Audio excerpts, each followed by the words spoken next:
नमस्ते, मैं हूं किशोर अजवाणी। आप देख रहे हैं देश का नंबर 1 न्यूज चैनल। घड़ी इशारा कर रही है 9 बजे रात का। वक्त 100 बात की एक बात का। 100 बात की एक बात में आज तो क्या रूस के हमले में पहले ही दिन कीव निपट जाता।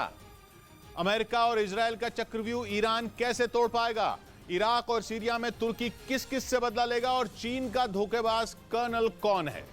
ब्रेकिंग न्यूज है इजरायल और ईरान के तनाव पर। इजरायल ने ईरान पर अब तक का सबसे बड़ा आरोप लगाया है और यह दावा किया है कि ईरान परमाणु बम बनाने के बेहद करीब है। इजरायल की सेना के प्रमुख फिलहाल अमेरिका के दौरे पर हैं। इस बीच ईरान पर आया यह बयान हैरान करने वाला है। इस तरह के संकेत मिलने के बाद ही अमेरिका के पूर्व राष्ट्रपति डोनाल्ड ट्रंप ने ईरान के साथ हुए समझौते को रद्द किया था और ईरान पर कड़े आर्थिक प्रतिबंध लगाए थे। लेकिन यूक्रेन की जंग के बीच आई यह खबर हैरान करने वाली है, क्योंकि ईरान पहले ही अपने शाहिद 136 ड्रोन और फतह मिसाइलें रूस को देकर इस जंग का रुख पलट रहा है। ईरान के हथियारों की ताकत से यूक्रेन ही नहीं, अमेरिका और इजरायल भी हैरान है। इस बीच अगर ईरान ने परमाणु बम बना लिया तो बहुत बड़ी जंग छिड़ सकती है, खासतौर पर तब जब ईरान की तरफ से अमेरिका और इजरायल को सीधी चुनौती दी जा रही हो। पिछले एक महीने में ईरान की बढ़ती ताकत ने केवल अमेरिका और इजरायल ही नहीं बल्कि पूरी दुनिया को हैरान किया है। ईरान के बनाए आत्मघाती ड्रोन यूक्रेन में तबाही मचा रहे हैं। ईरान की फतह सीरीज की मिसाइलें भी रूस की फौज के हाथों में पहुंचने की खबर है, जबकि ईरान ने दावा किया है कि वो एक हाइपरसोनिक मिसाइल बना चुका है। ईरान की मिसाइल तो पहले से ही इजरायल के लिए टेंशन बनी हुई है, लेकिन ईरान के हाथ में अगर परमाणु बम आ गया तो उसका पहला इस्तेमाल इजरायल में हो सकता है। इससे पहले पता चला था कि पाकिस्तान के वैज्ञानिकों के साथ मिलकर गुपचुप तरीके से ईरान परमाणु बम बना रहा था। उस वक्त भी दावा किया गया था कि ईरान के निशाने पर इजरायल ही है। हालांकि इजरायल की खुफिया एजेंसी के एक ऑपरेशन में ईरान की वो कोशिश नाकाम हो गई थी। इसलिए इस बार अगर ईरान के हाथ में परमाणु बम आ गया तो यह तय है कि उसके निशाने पर इजरायल ही होगा। यही वजह है कि ईरान की ये ताकत दुनिया को विश्व युद्ध में धकेल सकती है। एक दिन पहले ही ईरान की फौज के एक बड़े अधिकारी की तरफ से अमेरिका को सीधी धमकी दी गई थी। उस वक्त ये कहा गया था कि ईरान की ताकत का अंदाजा लगाना भी अमेरिका के बस की बात नहीं है। ये भी कहा गया था कि ईरान की ताकत का पता अमेरिका को जंग के मैदान में ही चलेगा। माना जा रहा है कि ईरान की फौज का इशारा शायद उसी हथियार की तरफ था जिसका जिक्र इजरायल ने किया। हालांकि इजरायल पहले से ये शिकायत करता रहा है कि ईरान परमाणु बम बनाने की कोशिश में लगा है, लेकिन यूक्रेन की जंग के बाद बदले समीकरणों ने ईरान की स्थिति को पूरी तरह बदल दिया। इजरायल की फौज के प्रमुख का अमेरिका दौरा भी इसीलिए बेहद अहम माना जा रहा है। खबर है कि ईरान से बढ़ते खतरे की वजह से इजरायल को कुछ बड़े हथियार दिए जा सकते हैं। वहीं ईरान की धमकी के बीच इजरायल में जोरदार बम धमाके हो गए और वहां की पुलिस मान रही है कि ये आतंकी हमले हो सकते हैं। धमाके इजरायल की राजधानी यरूशलेम में हुए और वो भी एक भीड़ भाड़ वाले बस अड्डे पर। सीसीटीवी में रिकॉर्ड हुई तस्वीरों में दिखा कि अचानक हुए धमाके के बाद धूल और धुएं का एक भारी गुबार उठा। धमाका होते ही जख्मी लोगों को अस्पताल पहुंचाने का काम शुरू हो गया। कई एम्बुलेंस बेहद कम वक्त में बस अड्डे पर पहुंच गईं और लोगों को अस्पताल पहुंचाया जाने लगा। धमाका जोरदार तो था ही, भीड़ भाड़ वाली जगह पर भी हुआ था, इसीलिए 18 लोग जख्मी हो गए। दावा किया जा रहा है कि एक अनजान बैग में विस्फोटक रखकर आरोपी फरार हो गए थे। यरूशलेम में हुआ यह धमाका इजरायल की सरकार को सीधी चुनौती की तरह देखा जा रहा है। हालांकि वहां की पुलिस अभी खामोश है, लेकिन माना जा रहा है कि यह काम फिलिस्तीन का भी हो सकता है और ईरान का भी। इसीलिए इजरायल इस मामले में अभी पूरी तरह खामोश है। पिछले कुछ सालों में इजरायल में किसी बड़े हमले को अंजाम देने में फिलिस्तीन को कामयाबी नहीं मिली थी। इसीलिए अंदेशा जताया जा रहा है कि यह काम ईरान का भी हो सकता है। हिजाब विरोधी आंदोलनों के लिए ईरान लगातार इजरायल और अमेरिका को जिम्मेदार बताता रहा है। पिछले एक महीने से वो इन दोनों देशों को अंजाम भुगतने की चेतावनी भी दे रहा है। ईरान कहता रहा है कि अगर उसके अंदरूनी मामलों में दखलंदाजी हुई तो जवाब जरूर मिलेगा। माना जा रहा है कि यरूशलेम में हुआ यह हमला ईरान की तरफ से दी गई एक चेतावनी हो। हालांकि यह भी तय है कि अगर इस हमले में ईरान का हाथ हुआ तो जवाब सिर्फ इजरायल नहीं देगा, बल्कि इजरायल और अमेरिका दोनों मिलकर ईरान को सबक सिखाने की कोशिश करेंगे। इसीलिए माना जा रहा है कि ईरान और इजरायल के बीच बढ़ रहे तनाव में यह घटना निर्णायक साबित हो सकती है। उधर रूस की सेना का यूक्रेन की राजधानी कीव में घुसने का पहला वीडियो सामने आया, जिसमें रूसी फौज के लड़ाकू हेलीकॉप्टर वहां बम बरसाते दिखे। दावा किया जा रहा है कि यह वीडियो युद्ध के पहले ही दिन का है, जिसमें कीव के आसमान में रूसी सेना के कई लड़ाकू हेलीकॉप्टर तेजी से आगे बढ़ते हुए बमों की बारिश करते दिखाई दिए। दावा किया जा रहा है ये वीडियो युद्ध के पहले दिन यानी 24 फरवरी का है। इसी दिन रूस की सेना ने यूक्रेन पर 3 तरफ से हमला बोला था। दावा किया जा रहा है कि पहले ही दिन पुतिन की फौज राजधानी कीव तक पहुंच गई थी। जो वीडियो सामने आया उसमें कीव के ऊपर कई लड़ाकू हेलीकॉप्टर उड़ते नजर आए। इस दौरान उन हेलीकॉप्टरों ने शहर पर बमों की बौछार कर दी थी। हालांकि रूसी सेना के इस हमले में कीव में कितने लोगों की मौत हुई थी या फिर कितना नुकसान हुआ था, इसका पता नहीं चल सका। लेकिन दावा यह किया जा रहा है कि जंग के पहले ही दिन रूसी सेना कीव में दाखिल हो चुकी थी, जबकि यूक्रेन कई बार यह दावा कर चुका है कि पिछले 9 महीनों में पुतिन की फौज कीव के आसपास तक नहीं पहुंच सकी है। लेकिन इस वीडियो के सामने आने के बाद पूरी कहानी ही बदल गई।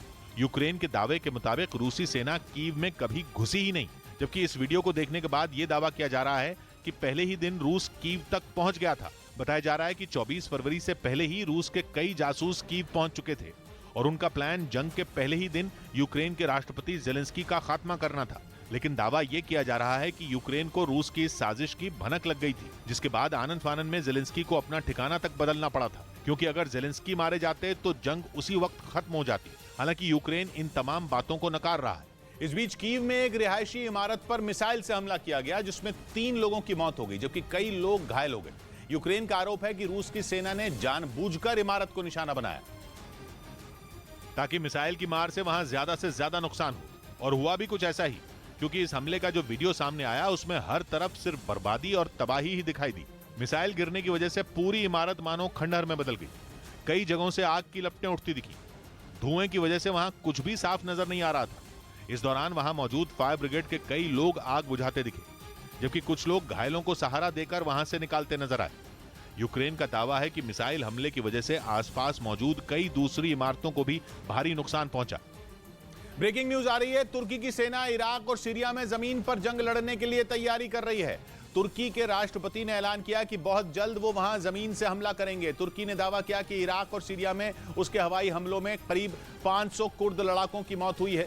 तुर्की ने इसी हफ्ते इराक और सीरिया में एयर स्ट्राइक की थी, जिसके बाद एक रिपोर्ट में दावा किया गया कि अगर तुर्की ने कुर्द लड़ाकों को मारने के लिए इराक और सीरिया में जंग छेड़ दी तो अमेरिका और रूस उसे नहीं रोक पाएंगे। यह दावा ऐसे समय पर किया गया जब तुर्की ने सीरिया में एक अमेरिकी ट्रेनिंग सेंटर पर हमले का दावा किया था, जिसके बाद यह बात शीशे की तरह साफ हो गई कि तुर्की की कुर्दिस्तान वर्कर्स पार्टी से दुश्मनी अमेरिका से दोस्ती पर भारी पड़ रही है। तुर्की को वैसे भी अमेरिका पर शक है, क्योंकि पिछले हफ्ते वहां के गृह मंत्री ने बयान दिया था कि कुर्दिस्तान वर्कर्स पार्टी को खुफिया जानकारी अमेरिका देता है और यह बात तुर्की बर्दाश्त नहीं करेगा, क्योंकि तुर्की नहीं चाहता कि कुर्द लड़ाकों को मारने के ऑपरेशन में कोई दूसरा देश बीच में कूदे। वो सीरिया और इराक में मनमाने ढंग से एयर स्ट्राइक करता है, न दिन देखता है न रात। उसे इस बात की भी परवाह नहीं कि हवाई हमले में आम लोग मारे जा रहे हैं। यही नहीं, वो डंके की चोट पर अपने हवाई हमले को सही भी बोलता है। और अब तो एर्दोआन ने कह दिया है कि वो इराक और सीरिया के खिलाफ जमीनी जंग छेड़ सकते हैं। मतलब ये कि यूक्रेन जंग के बीच एक और जंग की तैयारी हो चुकी है, जिसका सबूत है ये वीडियो, जिसमें तुर्की के समर्थन वाले सीरिया के लड़ाके उत्तरी सीरिया के आफरीन शहर में युद्ध अभ्यास करते नजर आए। तुर्की के साथ खड़े सीरिया के ये लड़ाके सुलेमान शाह गुट के हैं, जो उत्तरी सीरिया में तुर्की के समर्थन से काम करते हैं और सीरिया की बशर अल असद सरकार के विरोध में खड़े रहते हैं। खबर है कि अगर उत्तरी सीरिया में तुर्की ने जमीन से हमला किया तो सुलेमान शाह गुट के लड़ाके ही कुर्द लड़ाकों पर हमला करेंगे, और इसीलिए उन्होंने युद्ध की प्रैक्टिस की। ड्रिल के दौरान ये लड़ाके बख्तरबंद गाड़ियों में सवार होकर मैदान में पहुंचे, जहां उन्होंने जमीन से जंग छेड़ने और सीरिया में कुर्द लड़ाकों के संगठन एसडीएफ के ठिकानों को बर्बाद करने का अभ्यास किया। ये सारी तैयारी इसलिए है क्योंकि एर्दोआन ने खुलकर कह दिया कि वो हवाई हमलों के बाद जमीन से भी कुर्द लड़ाकों के ठिकानों पर हमला करेंगे, जिसमें उत्तरी सीरिया और उत्तरी इराक दोनों जगहों पर बने कुर्दिस्तान वर्कर्स पार्टी और एसडीएफ के ठिकाने शामिल होंगे। यानी एर्दोआन जंग के मूड में है। एक रिपोर्ट में तो यह तक दावा किया गया कि इस बार अमेरिका और रूस भी उन्हें नहीं रोक पाएंगे, क्योंकि नेटो में शामिल तुर्की कुर्द लड़ाकों के मुद्दे पर अमेरिका को ब्लैकमेल कर रहा है। यही नहीं, वो अमेरिका से कह चुका है कि कुर्द लड़ाकों का मामला उसकी आंतरिक सुरक्षा का मामला है, इसलिए वो इस मामले में कोई समझौता नहीं करेगा और तुर्की के अंदर और बाहर उनका सफाया जारी रखेगा। 2 दिन पहले उनके नवासी ठिकानों पर बम बरसाकर उसने अपने इरादे जाहिर भी कर दिए। उत्तरी इराक में उसने पीकेके यानी कुर्दिस्तान वर्कर्स पार्टी के अड्डों को उड़ाया और उत्तरी सीरिया में पीकेके की विंग एसडीएफ के। दावा किया गया कि इन हमलों में करीब 500 कुर्द लड़ाकों की मौत हुई। यही नहीं, तबाही के बाद तुर्की की सरकार ने सबूत भी दिए थे और एयर स्ट्राइक के कई वीडियो सामने आए। तुर्की ने सीरिया में बने अमेरिकी ट्रेनिंग सेंटर को भी नहीं छोड़ा, क्योंकि उसे पता चला कि ट्रेनिंग सेंटर में कुर्द लड़ाकों की ट्रेनिंग हो रही थी। सीरिया में अमेरिका की सेना आईएसआईएस के खात्मे के लिए तैनात है और उसके हजारों सैनिकों के वहां कई बेस हैं। खबर है कि इस काम में एसडीएफ के लड़ाके अमेरिका का साथ देते हैं और यही बात तुर्की के गले नहीं उतरती, क्योंकि वो कहता है कि एसडीएफ में शामिल कुर्द लड़ाके आतंकवादी हैं जो तुर्की में अशांति फैलाने का काम करते हैं। और इसी वजह से तुर्की चाहता है कि अमेरिका की सेना सीरिया में एसडीएफ का साथ छोड़ दे, जो अमेरिका के लिए ऐसा है जैसे उसके एक तरफ कुआं है और दूसरी तरफ खाई। माना जा रहा है कि इसी वजह से तुर्की ने अमेरिकी ट्रेनिंग सेंटर पर अटैक करने से पहले एक बार नहीं सोचा और उसने अमेरिका से सीधी दुश्मनी मोल ले ली, जबकि नेटो में शामिल जर्मनी ने उसे समझाया कि वो इस्तांबुल अटैक का बदला लेने के चक्कर में अपना आपा न खोए। खबर है कि सीरिया की सरकार के साथ खड़ा रूस भी तुर्की को नहीं समझा पा रहा, क्योंकि तुर्की को लगता है कि सीरिया में अमेरिका और रूस दोनों कुर्द लड़ाकों का साथ देते हैं और इसीलिए कहा जा रहा है कि इस बार तुर्की किसी के रोकने से नहीं रुकेगा और मौका देखते ही सीरिया और इराक के खिलाफ जंग छेड़ देगा। इस बीच यूक्रेन ने हमले का एक नया वीडियो जारी किया जिसमें उसके जवानों ने ड्रोन से रूस की सेना पर ताबड़तोड़ वार किए और डोनेस्क में मौजूद उनके सैन्य अड्डों को तबाह करने का दावा किया। यूक्रेन ने रूस की कई बख्तरबंद गाड़ियों और ट्रकों पर ड्रोन से निशाना साधकर ग्रेनेड दागे। ग्रेनेड के सीधे टारगेट पर गिरते ही वहां जोरदार विस्फोट के साथ आग की लपटें उठने लगी। दावा है कि जहां ताबड़तोड़ बम गिराए गए वहां रूस के सैनिक मोर्चा संभाले बैठे थे, जिनके ठीक ऊपर यूक्रेन ने बम गिराए। एक जगह तो उनके हमले से रूस का एक सैनिक बचने में कामयाब हो गया, जिसका पता लगते ही उन्होंने उस पर दूसरा बम गिरा दिया। यूक्रेन ने दावा किया कि उसके हमलों ने ऐसी तबाही मचाई कि पुतिन के न सिर्फ कई जवान मारे गए बल्कि उनकी कई बख्तरबंद गाड़ियां और टैंक बर्बाद हो गए। उधर पश्चिमी मीडिया ने दावा किया कि रूस से जंग के बीच ही यूक्रेन के राष्ट्रपति जेलेंस्की की कुर्सी जा सकती है। दावा किया गया कि अमेरिकी राष्ट्रपति बाइडेन जेलेंस्की से बुरी तरह नाराज हैं। इसी वजह से जेलेंस्की को राष्ट्रपति पद से हटाकर किसी दूसरे को यूक्रेन की सत्ता सौंपी जा सकती है। और ऐसा रूस के साथ भीषण होती जा रही जंग के बीच कभी भी किया जा सकता है। यानी एक तरफ 9वें महीने में पहुंचे युद्ध में रूस के बड़े हमले की आशंका जताई जा रही है, तो दूसरी तरफ यूक्रेन में जंग की कमान संभालने वाले जेलेंस्की की राष्ट्रपति पद से छुट्टी की तैयारी की जा रही है। दावा है कि अमेरिका और यूरोप दोनों जेलेंस्की से नाराज हैं, क्योंकि दोनों को लग रहा है कि जेलेंस्की उनकी बातों को सुन नहीं रहे हैं, बल्कि वो जंग में मनमाने फैसले ले रहे हैं। दावा किया गया कि युद्ध में जेलेंस्की की तरफ से उठाए गए कई कदमों ने बाइडेन को गुस्से से भर दिया और उनमें एक है जेलेंस्की का युद्ध विराम की अटकलों को सिरे से खारिज करना। कुछ रोज पहले ही पश्चिमी मीडिया ने दावा किया था कि ठंड की वजह से रूस और यूक्रेन दोनों देश 6 महीने तक सीज फायर का ऐलान कर सकते हैं, जिसके बाद उम्मीद जताई जाने लगी थी कि 9 महीने से गरज रही तोपें खामोश हो जाएंगी। यूक्रेन के लोगों को मिसाइलों की मार से राहत मिल जाएगी। दोनों देशों के सैनिकों को एक लंबी जंग के बाद शांति के कुछ महीने बिताने को मिलेंगे, लेकिन जेलेंस्की ने जैसा रुख दिखाया उससे ये संदेश गया कि वो जंग ही चाहते हैं। उन्होंने युद्ध विराम की अटकलों को पुतिन की साजिश बता दिया। is now looking for a short truce, a respite to regain strength. उनके इस बयान के बाद रूस भी भड़क गया। उसने जेलेंस्की के साथ किसी भी तरह की बातचीत से इनकार कर दिया। दावा किया गया कि इसी बात से अमेरिका ये समझ गया कि जेलेंस्की जंग को खत्म करना ही नहीं चाहते हैं और इसीलिए वो ऐसी बातें कर रहे हैं जिससे पुतिन गुस्से से भर जाएं और जंग खत्म होने के बजाय ज्यादा भड़क जाए। इसके साथ ही पश्चिमी मीडिया ने यह दावा भी किया कि जेलेंस्की से बाइडेन की नाराजगी की एक और वजह भी है। दावा किया गया कि जेलेंस्की कई बार ऐसे फैसले ले रहे हैं जिनसे अमेरिका जंग में सीधा कूद जाए और उसकी सेना पुतिन की फौज के खिलाफ मोर्चा संभाल ले, क्योंकि अगर अमेरिका युद्ध में कूदा तो यूरोप के देश भी साथ खड़े हो जाएंगे और फिर जेलेंस्की का पुतिन को हराने का सपना पूरा हो जाएगा। और माना जा रहा है कि अमेरिका ऐसा बिल्कुल भी नहीं चाहता। वो रूस के साथ सीधे टकराव से खुद को दूर रखना चाहता है। हालांकि पोलैंड पर कुछ रोज पहले मिसाइल गिरने की घटना के बाद ऐसे हालात बनते दिखाई दिए थे, जिसके बाद बाइडेन की जेलेंस्की से नाराजगी बढ़ गई। दावा किया गया कि वो उन्हें यूक्रेन की सत्ता से हटाने की तैयारी में जुट गए हैं और कहा जा रहा है कि ऐसा करके बाइडेन एक साथ कई मुसीबतों से पार पालेंगे। यानी जेलेंस्की के सत्ता से हटते ही 9 महीने से चल रही जंग में भी बड़ा बदलाव आ सकता है और वो अपने खात्मे की तरफ बढ़ सकती है, क्योंकि माना जाता है कि पुतिन का सबसे बड़ा लक्ष्य ही जेलेंस्की को मात देना है, जिन्होंने जंग की शुरुआत से ही पुतिन को खूब खरी खोटी सुनाई है। ऐसे में अगर वो ही राष्ट्रपति की कुर्सी से उतार दिए गए तो पुतिन के रुख में भी नरमी आ सकती है। इसके साथ ही यूक्रेन की मदद करने से खाली हो रहे हथियारों के अपने जखीरे को भी बाइडेन बचा लेंगे, जबकि यूरोप के देशों से तनाव कम होते ही वहां रूस से गैस की सप्लाई भी शुरू हो सकती है। दावा किया जा रहा है कि इसी वजह से उन 3 चेहरों को चुन भी लिया गया है जो जेलेंस्की की जगह संभालेंगे। दावा है कि इनमें पहला नाम वहां की सेना के चीफ का है, जबकि दूसरा चेहरा वहां की संसद के प्रमुख का है। इसके साथ ही जेलेंस्की की जगह लेने के लिए उन्हीं के कार्यालय के चीफ के नाम पर भी विचार किया जा रहा है। माना जा रहा है कि आने वाले कुछ दिनों में ही जेलेंस्की को अपनी कुर्सी गंवानी पड़ सकती है। इधर खबर है कि पश्चिमी देशों पर अपनी धमक जमाने के लिए रूस ने अपनी हाइपरसोनिक मिसाइल सरमात 2 की पहली झलक दुनिया को दिखाई। इसी साल अप्रैल महीने में रूस ने अपनी इस खतरनाक मिसाइल का परीक्षण किया था। इसका नाम वैसे तो सरमात है, लेकिन अमेरिका जैसे पश्चिमी देश इसे शैतान कहकर बुलाते हैं, क्योंकि रूस का दावा है कि उसकी यह हाइपरसोनिक परमाणु मिसाइल अपने एक वार से दुनिया के किसी भी महाद्वीप का आधा हिस्सा उड़ा सकती है। इसी के दम पर पुतिन ने कई बार अमेरिका और नेटो देशों को नक्शे से मिटाने की धमकी तक दी थी। इसकी ताकत का अंदाजा इस बात से लगाया जा सकता है कि अप्रैल में हुए परीक्षण के दौरान यहाँ 26 फीट गहरा गड्ढा बन गया था, जबकि मिसाइल में किसी भी तरह का कोई परमाणु बम नहीं लगाया गया था। उस दौरान रूस ने परीक्षण का एक वीडियो भी जारी किया था, जिसे देखकर पूरी दुनिया खौफ से भर गई। और अब रूस ने एक बार फिर पश्चिमी देशों को ताकत दिखाने के लिए अपनी सबसे घातक हाइपरसोनिक मिसाइल R-36 M2 यानी सरमात 2 की तस्वीरें जारी की। और इन तस्वीरों के जरिए पुतिन ने एक बार फिर नेटो को यह चेतावनी दे दी कि अगर वो गलती से भी जंग में कूदा तो रूस अपनी इस मिसाइल को दागने में देर नहीं लगाएगा, और अगर पुतिन का यह शैतान चल गया तो धरती पर तबाही मच जाएगी।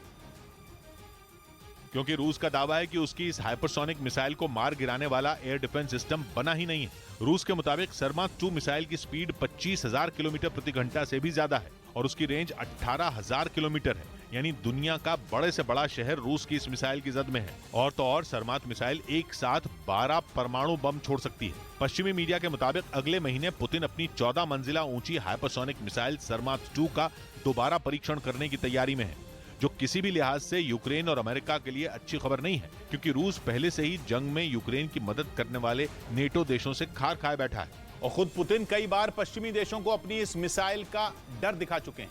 माना जा रहा है कि यूक्रेन से जंग के बीच सरमात 2 के परीक्षण का ऐलान करके रूस अमेरिका को अपनी ताकत दिखा रहा है, जो उसके लिए इस युद्ध में एक बड़ा सिरदर्द बनकर उभरा है। अमेरिका की अगुवाई में ही पश्चिमी देश यूक्रेन को लगातार हथियार दे रहे हैं और उन्हीं हथियारों ने पुतिन के हाथों से जीत को दूर कर रखा है। माना जा रहा है कि इसी वजह से पुतिन ने एक बार फिर सरमात 2 मिसाइल के परीक्षण की तैयारी कर ली है। बताया जा रहा है कि परीक्षण करके रूस इस बात को परखेगा कि उसकी ये हाइपरसोनिक मिसाइल हमले के लिए कितनी तैयार है। लेकिन टेस्ट से पहले ही रूस ने सरमात 2 की तस्वीर दिखाकर पूरी दुनिया को सकते में डाल दिया है। पश्चिमी मीडिया का दावा है कि रूस दिसंबर में सरमात 2 का परीक्षण करने के बाद उसे जंग के मैदान में उतार देगा।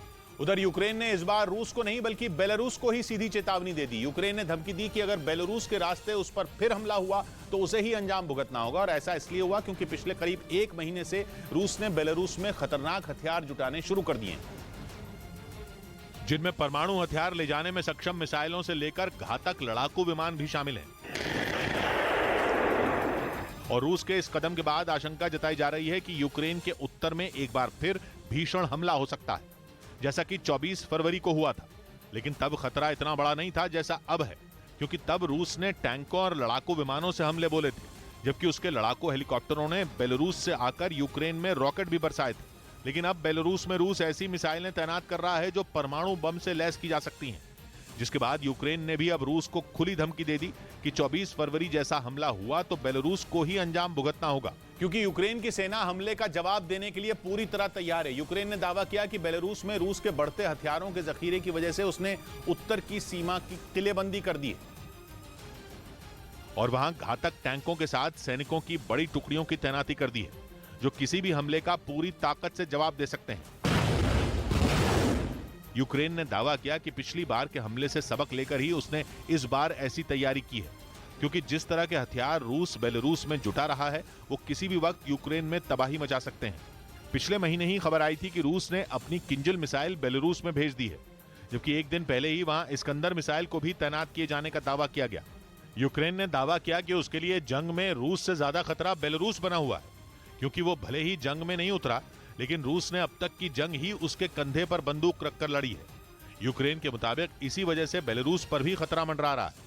इस बीच खबर है कि अमेरिका ने चीन को उसकी वायुसेना की हरकतों पर बुरी तरह फटकार लगाई। बताया जा रहा है कि अमेरिका के रक्षा सचिव की चीन के रक्षा मंत्री से एक दिन पहले कंबोडिया में करीब 1.5 घंटे तक बातचीत हुई थी, जिसमें उन्होंने चीन के इंडो पैसिफिक रीजन में कई बार घुसपैठ करने के मुद्दे को उठाया और ये साफ कर दिया कि अमेरिका चीन की इस हरकत को बर्दाश्त नहीं करेगा। और ऐसा पहली बार नहीं जब अमेरिका ने चीन को खरी खरी सुनाई हो। यही वजह है कि इंडो पैसिफिक रीजन में राज करने का सपना संजोए बैठे चीन की राह में अमेरिका बड़ा रोड़ा साबित हो रहा है।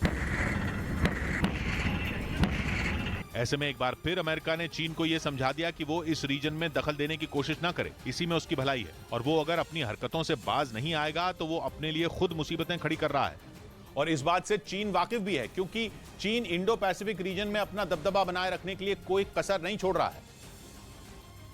लेकिन हर बार किसी न किसी तरह अमेरिका उसके सामने अड़चन बनकर खड़ा हो गया। अमेरिका का गुस्सा 7वें आसमान पर इसलिए भी है क्योंकि साउथ चाइना सी रीजन में चीन ने जून में अपना लड़ाकू विमान भेजा था, जिस पर बेहद खतरनाक तरीके से ऑस्ट्रेलिया की वायुसेना के प्लेन को रोकने का आरोप लगा। ऑस्ट्रेलिया के रक्षा मंत्रालय के मुताबिक चीन का लड़ाकू विमान उसके प्लेन के बेहद करीब आया था और उसने एल्यूमिनियम के छोटे छोटे कई टुकड़े छोड़े जो ऑस्ट्रेलिया के विमान के इंजन में घुस गए थे, जिसके बाद अमेरिका ने एक बार फिर चीन को बता दिया कि वो इस मुद्दे पर उससे उलझकर आग से खेल रहा है। मतलब यह कि अमेरिका ने चीन को यह संदेश दे दिया कि उसकी तमाम कोशिशों के बाद भी इंडो पैसिफिक रीजन में उसके सभी सहयोगी देश सुरक्षित हैं और वो उनके साथ खड़ा है।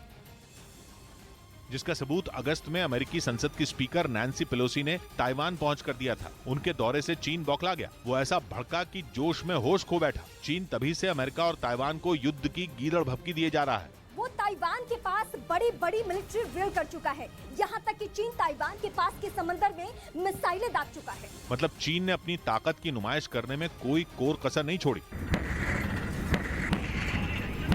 लेकिन अमेरिका लगातार उसे इस बात का एहसास भी दिला रहा है कि चीन के खिलाफ वो ताइवान के साथ है।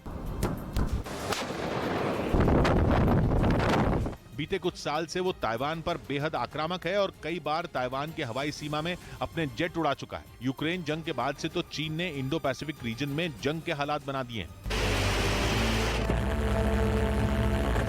उसकी नजर केवल ताइवान पर ही नहीं बल्कि कई छोटे छोटे द्वीपों और देशों पर है, जिन पर वो या तो कब्जा करना चाहता है या फिर उन्हें अपने एहसानों तले दबाना चाहता है। इधर खबर है कि काला सागर में रूस की किलेबंदी को ध्वस्त करने के लिए यूक्रेन ने बड़ा प्लान तैयार कर लिया है। पश्चिमी मीडिया ने दावा किया, इसी के तहत जेलेंस्की की फौज ने काला सागर के तट पर मौजूद किनबर्न प्रायद्वीप को पूरी तरह अपने कब्जे में लेने के लिए हमला शुरू कर दिया।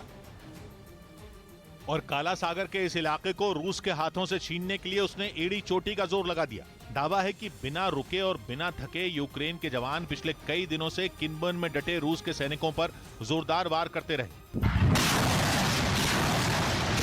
और पश्चिमी देशों से मिले घातक हथियारों के वार के आगे पुतिन के सैनिकों को घुटने टेकने पड़े। वो किनबर्न के बड़े इलाके को खाली करके भाग गए। यूक्रेन ने दावा किया कि उसकी सेना जल्द ही पूरे किनबर्न प्रायद्वीप पर नियंत्रण हासिल कर लेगी, जिसके बाद उसके लिए काला सागर में मौजूद रूस के जंगी जहाजों को खदेड़ना आसान हो जाएगा, जिनकी तैनाती की वजह से काला सागर के किनारे बने यूक्रेन के बंदरगाहों पर लंबे समय से सन्नाटा पसरा रहा।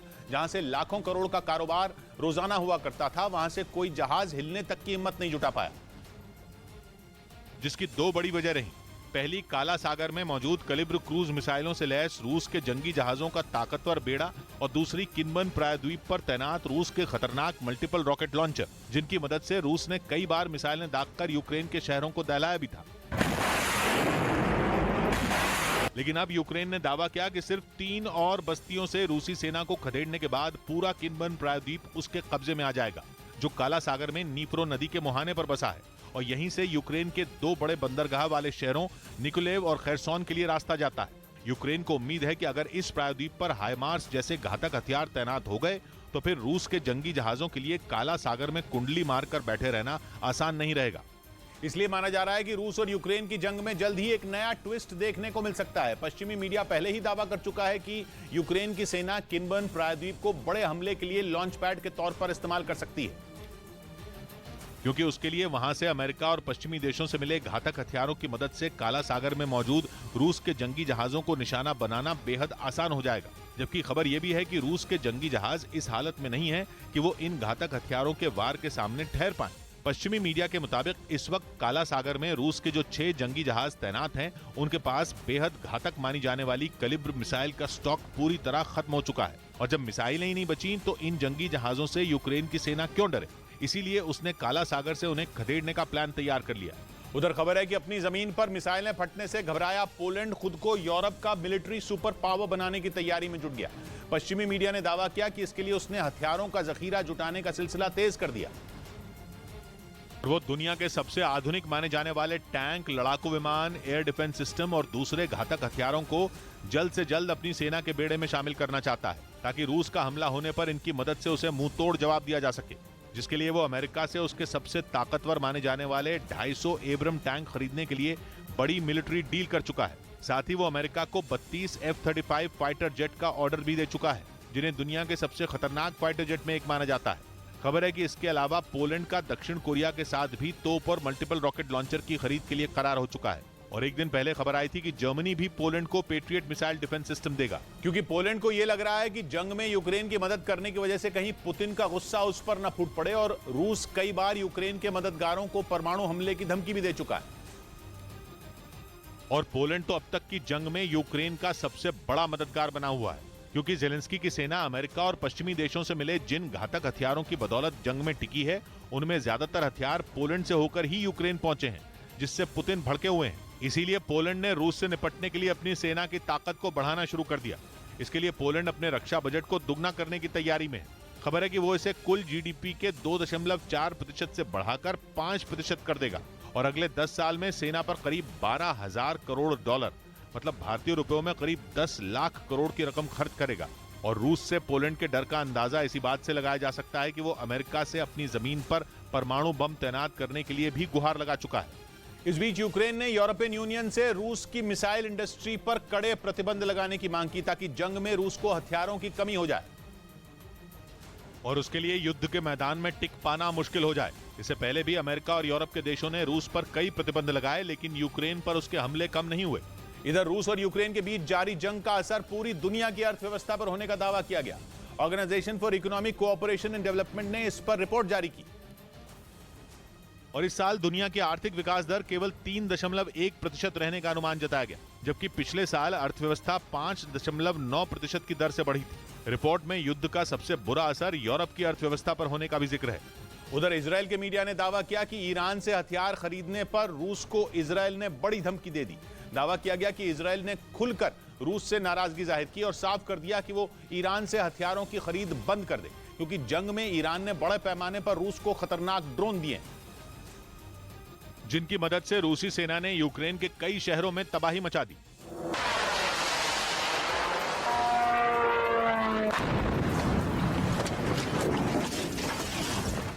ईरान के शाहिद 136 ड्रोन पिछले करीब 2 महीनों से यूक्रेन के लिए किसी बुरे सपने से कम नहीं है।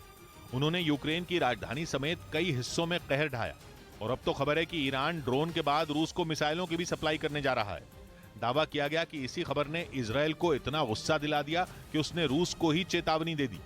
उसने रूस से दो टूक कहा कि अगर वो ईरान से हथियार लेगा तो इजराइल भी यूक्रेन को हथियारों की सप्लाई करेगा, और अगर इजराइल ने ऐसा किया तो यह पहली बार होगा कि वो जंग में किसी एक देश का पक्ष लेगा, क्योंकि 9 महीने से चल रही जंग में इजराइल ने अब तक किसी देश का समर्थन नहीं किया और न ही उसने किसी भी देश को कोई हथियार भेजने पर हामी भरी। लेकिन माना जा रहा है कि जिस तरह ईरान और रूस के बीच दोस्ती बढ़ती जा रही है, उसने इजराइल की परेशानी बढ़ा दी है और इसी वजह से उसने रूस को चेतावनी दी कि वो अपनी घातक मिसाइलें यूक्रेन भेज देगा। इजराइल ने दावा किया कि वो कोई ऐसी वैसी मिसाइल नहीं बल्कि लंबी दूरी तक मार करने वाली बैलिस्टिक मिसाइलें यूक्रेन भेजेगा, और अगर इजराइल ने अपनी धमकी को पूरा करके दिखा दिया तो फिर रूस की परेशानी में इजाफा हो जाएगा, क्योंकि पहले से ही अमेरिका और यूरोप के देशों के हथियारों ने उसका सिरदर्द बढ़ा रखा है। और अब इजराइल भी उन्हीं की राह पर चलने की चेतावनी दे रहा है, क्योंकि हाल के दिनों में ईरान के साथ उसका तनाव चरम पर है। पिछले कुछ ही दिनों में ईरान ने 3 बार इजराइल को हमले की धमकी दी है और यही वजह है कि इजराइल की नाराजगी ईरान से बढ़ती जा रही है। उसे इस बात का डर सता रहा है कि ईरान और रूस का साथ उसके लिए खतरा बन सकता है, क्योंकि ईरान रूस को हथियारों की सप्लाई करके अपनी झोली भर रहा है। और कहा जा रहा है कि रूस ड्रोन और मिसाइलों के बदले भर भर के पैसे ईरान को दे रहा है। बस इसी बात ने इजराइल की चिंता बढ़ा दी है, क्योंकि ईरान और इजराइल के बीच की दुश्मनी जग जाहिर है। ऐसे में ईरान जितना मजबूत होगा, इजराइल की मुसीबत बढ़ती जाएगी, और अगर उसे रूस का साथ मिल गया तो फिर खतरा दुगना हो जाएगा। क्योंकि कुछ दिन पहले खबर आई थी कि ईरान रूस से सीरिया में मदद मांग सकता है, जहां इजराइल ने हाल ही में कई बार ईरान के ठिकानों पर एयर स्ट्राइक की, लेकिन अगर उसे रूस की मदद मिल गई तो ईरान उसके हमलों का मुंह तोड़ जवाब दे पाएगा। दावा किया गया कि इसी वजह से इजराइल ने रूस के सामने यूक्रेन को हथियार देने वाला दांव खेला। इस बीच खबर है कि यूके जंग में यूक्रेन की मदद के लिए अपने खतरनाक सी किंग हेलीकॉप्टर रवाना करेगा। यह हेलीकॉप्टर कीव के पास एक सुरक्षा घेरा बनाएंगे, ताकि पुतिन का कोई भी फाइटर जेट कीव के इर्द गिर्द भी न भटक पाए। पश्चिमी मीडिया ने दावा किया कि यूके बहुत जल्द यूक्रेन को 3 सी किंग हेलीकॉप्टर मुहैया कराएगा। जानकारी के मुताबिक 22 मीटर लंबे इस हेलीकॉप्टर का वजन करीब 6200 किलोग्राम है। वहीं यह हवा में 207 किलोमीटर प्रति घंटा की रफ्तार से हमला बोल सकता है। खबर है कि इसके साथ तबाही मचाने के लिए कई किलो बारूद भी यूक्रेन को दिया जाएगा, जिसका मतलब है कि रूस का कोई भी विमान कीव के नजदीक पहुंचा तो ये हेलीकॉप्टर उसे पल भर में ढेर कर देंगे। वहीं दावा है कि इसके अलावा यूके करीब 1000 से ज्यादा मिसाइलें और यूक्रेन के सैनिकों के लिए खतरनाक बंदूकें भी मुहैया कराएगा ताकि वो जंग में रूस के सामने कमजोर न पड़े। इधर किम जोंग उन की बहन ने अमेरिका के राष्ट्रपति जो बाइडेन को अपनी हद में रहने की चेतावनी दी। आरोप है कि उत्तर कोरिया के मिसाइल टेस्ट के बाद यूएन में इमरजेंसी बैठक बुलाई गई, जिसके जवाब में किम यो जोंग ने दावा किया कि अगर उत्तर कोरिया का सब्र जवाब दे गया तो इसकी कीमत बाइडेन समेत पूरे अमेरिका को चुकानी पड़ सकती है। साथ ही उन्होंने अमेरिका को चेतावनी देते हुए अपने देश की सुरक्षा को और पुख्ता करने की नसीहत भी दी। ऐसा इसलिए क्योंकि बीते शुक्रवार को उत्तर कोरिया ने जो खूंखार मिसाइल टेस्ट की उससे अमेरिका को खतरा होने का दावा किया गया था और माना यह जा रहा था कि किम जोंग उन की मिसाइल की इस रेंज में अमेरिका भी है, जिसके बाद यूएन में उत्तर कोरिया के मिसाइल टेस्ट पर प्रतिबंध लगाने के इरादे से एक इमरजेंसी मीटिंग बुलाई गई। अमेरिका का दावा है कि उसके इस प्रस्ताव को 14 देशों ने समर्थन भी दिया। हालांकि किम यो जोंग ने इसे अमेरिका की चाल बताया और आरोप लगाया कि अमेरिका के रुतबे की वजह से यूएन भी एक तरफा फैसले लेने के लिए मजबूर है। इसके लिए उन्होंने पड़ोसी देश दक्षिण कोरिया में जारी अमेरिकी सेना की ड्रिल का हवाला भी दिया। साथ ही यह आरोप लगाया कि अमेरिका जानबूझकर उत्तर कोरिया से उसकी आत्मरक्षा का अधिकार छीनने पर तुला है ताकि वो उसे अपने कब्जे में ले सके। उधर यूके के पूर्व प्रधानमंत्री बोरिस जॉनसन ने यूक्रेन युद्ध पर चौंकाने वाला दावा किया। पश्चिमी मीडिया को दिए एक इंटरव्यू में उन्होंने आरोप लगाया कि फ्रांस और जर्मनी इस जंग में यूक्रेन को हारता हुआ देखना चाहते थे। हालांकि उन्होंने ये भी माना कि फिलहाल ये दोनों देश मजबूती के साथ यूक्रेन के साथ खड़े हैं और उसे रूसी सेना के सामने टिके रहने के लिए जरूरी हथियार भी दे रहे हैं। लेकिन बोरिस जॉनसन का आरोप है कि 24 फरवरी को जब रूस ने यूक्रेन पर हमला बोला था उस वक्त इन दोनों देशों का रुख ऐसा नहीं था। उन्होंने आरोप लगाया कि फ्रांस और जर्मनी जंग के लंबा खिंचने के बजाय उसमें यूक्रेन की हार देखना चाहते थे, जिसके लिए बोरिस जॉनसन ने नेचुरल गैस के लिए उनकी रूस पर निर्भरता को सबसे बड़ी वजह बताया। क्योंकि नेचुरल गैस की सप्लाई ठप होने पर उन्हें अपनी इकोनॉमी चौपट होने का डर था। इसीलिए जंग की शुरुआत में अमेरिका और नेटो देशों के दबाव के बावजूद फ्रांस और जर्मनी ने न तो यूक्रेन का खुलकर कभी साथ दिया और न ही रूस के साथ अपने रिश्ते बिगाड़े, जिसकी वजह से उस वक्त यूक्रेन के राष्ट्रपति जेलेंस्की ने भी इन दोनों देशों को आड़े हाथों लिया। इस बीच जापान ने अंधेरे में डूबे यूक्रेन के लिए आर्थिक मदद का ऐलान किया, जिसकी जानकारी वहां के विदेश मंत्री ने दी। और बताया गया कि जापान यूक्रेन को $25 लाख यानी भारतीय रुपयों में करीब 20 करोड़ की सहायता देगा। ये मदद वो यूक्रेन को जनरेटर और सोलर लैंप भेजकर करेगा ताकि ठिठुरती ठंड में लोगों को राहत मिल सके। यूक्रेन के ज्यादातर शहरों में बिजली की सप्लाई बंद होने के बाद जापान ने यूक्रेन की मदद करने का फैसला लिया। इधर खबर है कि पुतिन ने यूरोप के साथ एक बार फिर एनर्जी वॉर छेड़ने का मन बना लिया है। सख्त प्रतिबंधों के बावजूद यूरोप के कई देशों तक रूस की नेचुरल गैस पर अब भी पहुंच रही है, लेकिन रूस ने धमकी दी है कि सोमवार तक वो गैस की सप्लाई पूरी तरह बंद कर सकते हैं, जिसका सीधा मतलब यह है कि यूरोप को रूस की गैस मिलनी पूरी तरह बंद हो जाएगी। ये धमकी उस वक्त दी गई जब सर्दियों का सबसे मुश्किल वक्त यूरोप के सामने है। ठंड से लड़ने के लिए यूरोप को गैस की सख्त जरूरत पड़ेगी और अगर गैस की किल्लत हुई तो बहुत बड़ी आफत खड़ी हो जाएगी। हालांकि जंग शुरू होने के बाद से अब तक रूस की गैस की सप्लाई काफी कम हो चुकी है, लेकिन अब भी ऐसे कई देश हैं जिनकी जरूरतें रूस की गैस से ही पूरी हो रही हैं। फरवरी तक यूरोप अपनी गैस की 40% जरूरत के लिए रूस पर निर्भर था, लेकिन अब यूरोप की जरूरत की केवल 10% नेचुरल गैस रूस से पहुंचती है। लेकिन ये 10% भी गैस का खेल पलटने के लिए काफी है, क्योंकि अगर रूस ने गैस की सप्लाई पूरी तरह से बंद कर दी तो इसका सीधा असर नेचुरल गैस की कीमतों पर पड़ेगा, जबकि यूरोप की अर्थव्यवस्था पहले ही पटरी से उतरी हुई है, जिसकी सबसे बड़ी वजह नेचुरल गैस की कीमतों में हुआ बेहिसाब इजाफा ही है। यूरोपियन यूनियन का दावा है कि सर्दियों का मुकाबला करने के लिए उसके पास पर्याप्त गैस है, लेकिन अगर गैस की कीमतें और बढ़ गईं तो यूरोप की हालत खराब हो जाएगी। रूस ने इस बार आरोप लगाया है कि यूक्रेन उसके साथ शरारत करने में लगा है। जानबूझकर मोल्दोवा की गैस सप्लाई रोकने का आरोप लगाया गया। बीते 2 महीने से रूस की गैस केवल एक रूट से यूरोप पहुंच रही है। ये रूट यूक्रेन से होकर गुजरता है, मतलब रूस से पाइपलाइन पहले यूक्रेन पहुंचती है और यूक्रेन होती हुई यूरोप के दूसरे देशों तक पहुंचती है। इसी पाइपलाइन से रूस मोल्दोवा को भी नेचुरल गैस की सप्लाई करता है, लेकिन रूस का आरोप है कि जानबूझकर यूक्रेन मोल्दोवा तक गैस पहुंचने से रोक रहा है, जिसकी वजह से मोल्दोवा में गैस की किल्लत के हालात बन रहे हैं और इसका आरोप रूस पर बढ़ा जा रहा है, जबकि रूस का दावा है कि वो तो मोल्दोवा के लिए गैस भेज रहा है, लेकिन यूक्रेन जानबूझकर गैस रोक रहा है। हालांकि यूक्रेन और रूस के इस टकराव की वजह मोल्दोवा नहीं है, बल्कि मोल्दोवा का हिस्सा ट्रांसनिस्ट्रिया है। ट्रांसनिस्ट्रिया मोल्दोवा का एक ऐसा हिस्सा है जहां रूस की फौज का बहुत बड़ा जमावड़ा है। ट्रांसनिस्ट्रिया पर रूस के समर्थन वाले विद्रोहियों का कब्जा है। मतलब ये कि कहने को तो वो मोल्दोवा है, लेकिन असल में उस धरती पर रूस का कब्जा है। जंग की शुरुआत से ही यह दावा किया जा रहा था कि मोल्दोवा पुतिन का अगला टारगेट हो सकता है। पुतिन के ऑपरेशन मोल्दोवा में ट्रांसनिस्ट्रिया अहम साबित हो सकता है। अब ये साफ नहीं है कि ट्रांसनिस्ट्रिया तक गैस की सप्लाई यूक्रेन ने जानबूझकर रोकी या इसके पीछे भी कोई बड़ी साजिश है। लेकिन रूस ने धमकी दी है कि अगर गैस की सप्लाई रविवार रात तक शुरू नहीं की गई तो पाइपलाइन से गैस की पूरी सप्लाई ही बंद कर दी जाएगी। मतलब अगर ट्रांसनिस्ट्रिया तक गैस नहीं पहुंची तो यूरोप के किसी देश तक गैस नहीं जाएगी। अगर गैस की सप्लाई पूरी तरह से बंद हो गई तो यूरोप के लिए बड़ी मुसीबत खड़ी हो जाएगी। उधर यूक्रेन और रूस के बीच चल रही जंग का असर यूरोप में जापान की 80% कंपनियों के कामकाज पर पड़ा। दावा है कि फरवरी में मॉस्को में हुए हमले ने अनाज निर्यात को हिलाकर रख दिया, जिसकी वजह से खाने पीने के सामान बनाने वाली जापान की कंपनियों को काफी नुकसान उठाना पड़ा। इसके अलावा कच्चे माल की कमी होने से ऑटो सेक्टर की रफ्तार भी धीमी पड़ गई। नुकसान के बीच कंपनियों ने युद्ध जल्द खत्म होने की उम्मीद जताई ताकि दूसरे देशों के साथ व्यापार दोबारा शुरू किया जा सके। इस बीच चीन को उसकी जगह दिखाने के लिए फिलीपींस और जापान इसी महीने एक बहुत बड़ी मिलिट्री ड्रिल शुरू करने जा रहे हैं, क्योंकि फिलीपींस और चीन के बीच तनाव लगातार बढ़ता जा रहा है। इसलिए वो चीन को सबक सिखाने की तैयारी में जुट गया।